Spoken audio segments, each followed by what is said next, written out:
Hey everyone, it's Lauren with Survive by Sight.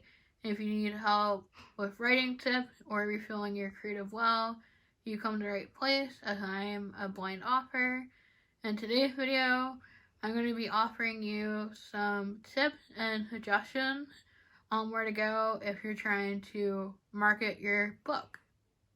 If you're new to the channel, don't forget to hit the subscribe button and the bell icon for future videos and live streams.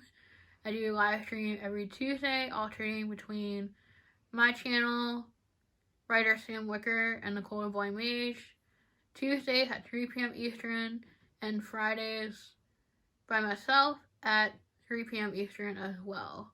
And like I said in today's video, we're going to be going over how you can market your story or novel if it's for fantasy, deciding where your story fits depending on how many words your story is, and if you're writing for fantasy, which subgenre of fantasy it would fit in.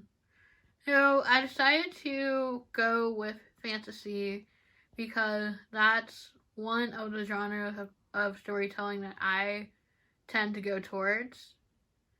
And I thought it was interesting to see that there were so many different levels of what your story would be defined in, depending on how many words it is.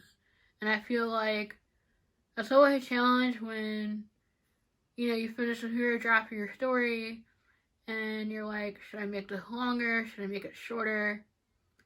And the first level is if it's 1,000 words or less, it's considered a piece of flash fiction. And there are some publishing houses that will only take flash fiction, which is something I'm trying to get into.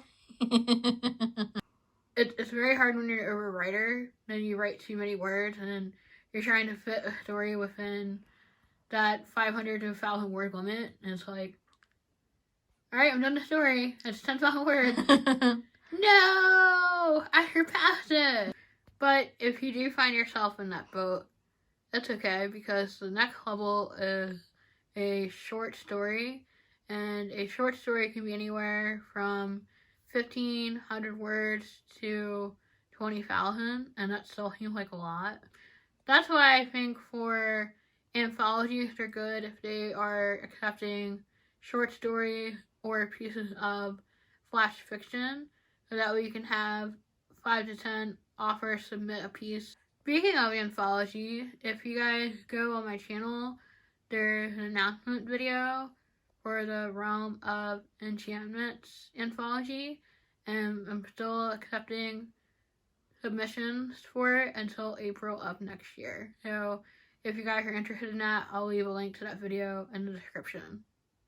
So like I said, a novella is a story that's 20 to 40,000 words. And me and Nicole were saying how that was her goal for one of her series, is to, instead of it being a longer piece of fiction, to break it up into a bunch of novellas focusing on one character, or 1 to 2 characters, instead of one book having like 20 characters in it. Or 30, I originally had. So, as I was saying, a novel is usually expected to be 80 to 100K, but with a fantasy, it seems like there's a little bit of a wiggle room for it to be a bit longer. In one of the articles I was reading, it said that some fantasies can be anywhere to 200 to 300,000 to, accommodate for the amount of pages just for the world building in itself. But I think if your novel is going to be any more than like 150K plus, that you should break it up to a series. I know our first book, Hunted the Mortal Kiss, was like 120, 130K, and I thought that was a long book. But you were wrong. Every time I see somebody's book coming out, it's like not only like just as long as Hunted, but longer. So I thought it would be helpful if we went over some of the subgenres of fantasy, since most people are familiar with high fantasy or urban fantasy, But surprisingly, there are a few more subgenres of fantasy that I wasn't aware of. So the first one, like I said, is high fantasy. Okay. So, high fantasy is fantasy novels that are most common. It's when the world build and the story are both large and both are filled with magic. And the setting is usually set in nature.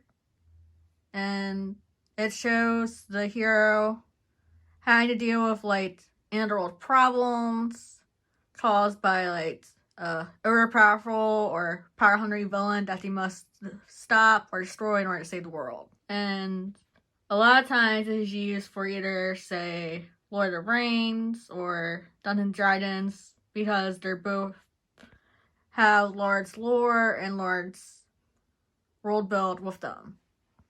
You're gonna be a really long novel. So low fantasy is usually seen as opposite high fantasy. And the difference between that is that high fantasy usually you create your own world for the story, where low fantasy is set in our world. And the concept is that there is magical elements, but the magical elements are either hidden or in plain view in the story. And the one most people think of is either Percy Jackson's or Harry Potter series. And for Percy Jackson's one, it's in the first book when they show him going on the field trip to the museum. Because it shows that the creatures are hidden until they're being revealed. Yeah, with Harry Potter, in a sense that it's hidden from mortals, or in that book they're referred to as muggles. So to the human eye, of people that don't have magic, that realm is hidden to them. Exactly.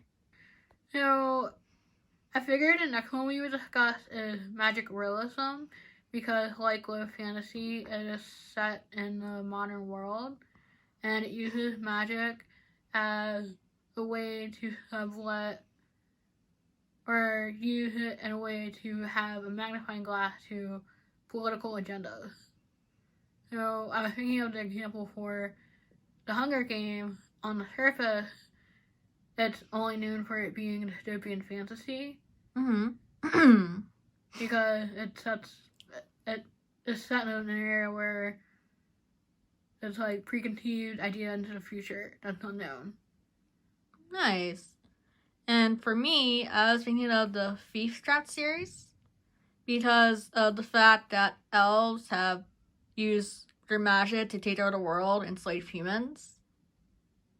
And I thought that like went parallel with the concept. Right. So again, in both examples, magical realism is a way to either discuss classism, politics. So for the next two, I wasn't really thinking this, but Nicole made a good observation that they overlap, and it's portal fantasy and fairy tale. So in the name fairy tale, it's fable and fairy tale that you probably grew up with knowing, like the fable and fairy tale that are shown in Disney or the Brothers Grimm. Or the other version is taking these myths and I spin on it. A lot of times it'll be like a fairy tale retelling. Right. Or someone using the theme or plot of the fairy tale and showing it a different way. And portal?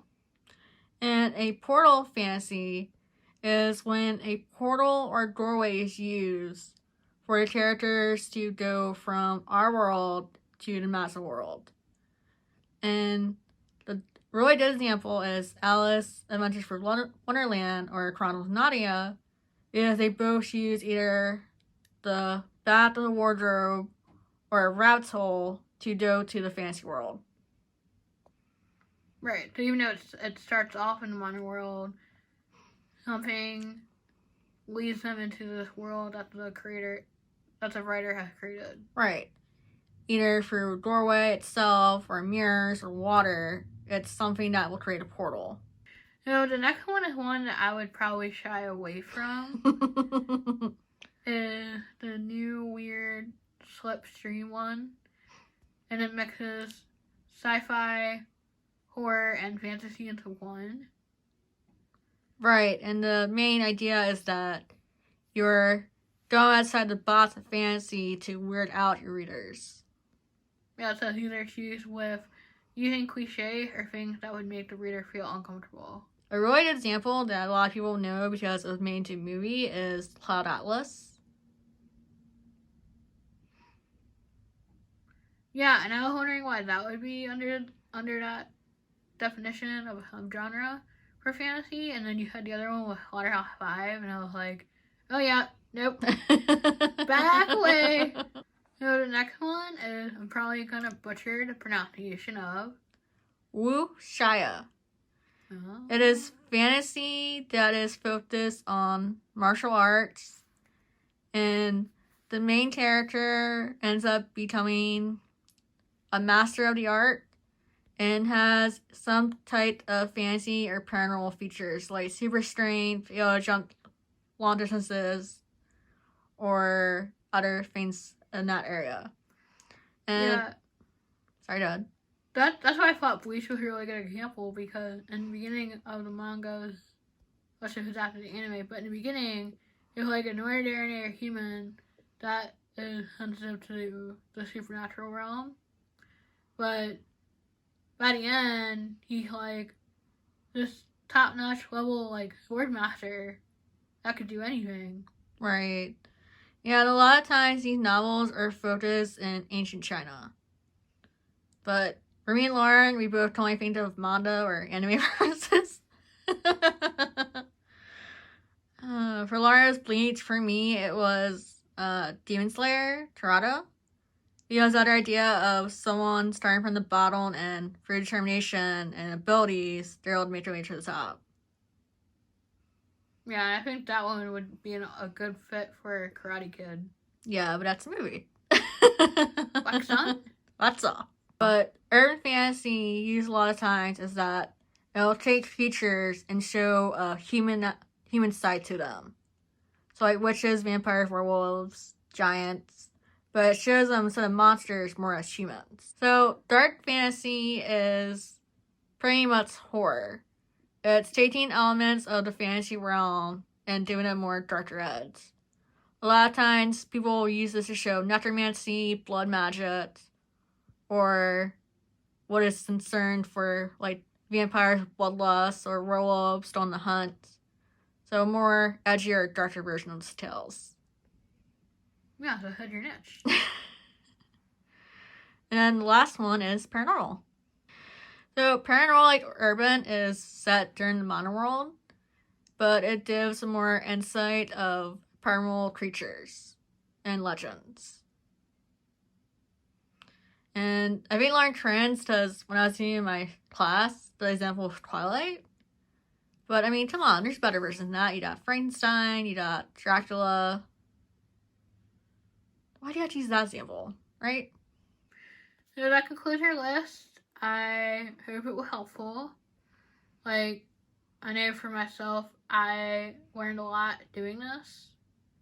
Because some of the subgenres of fantasy aren't ones that you would consider. Because I think when people hear of the word fantasy, they think of the traditional sense where it originated with fairy tales. Or high fantasy. Right. And that technically, if their story leans towards some of the other subgenres that we discussed, that they question whether it's fantasy or something else. Because I could see other areas of fiction fitting some of those other subgenres, depending on what other elements you use in your story. So, Nicole had a good idea that the next video that would be similar to this one would be the tropes that are found in fantasy, and then we can go over the ones that we like and the ones that we hate. So be on the look for that video, and again, like I said,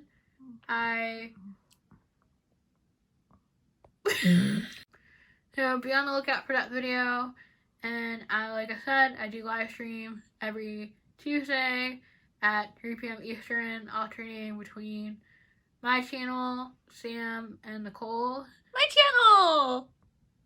And again on Fridays at 3 p.m. Eastern.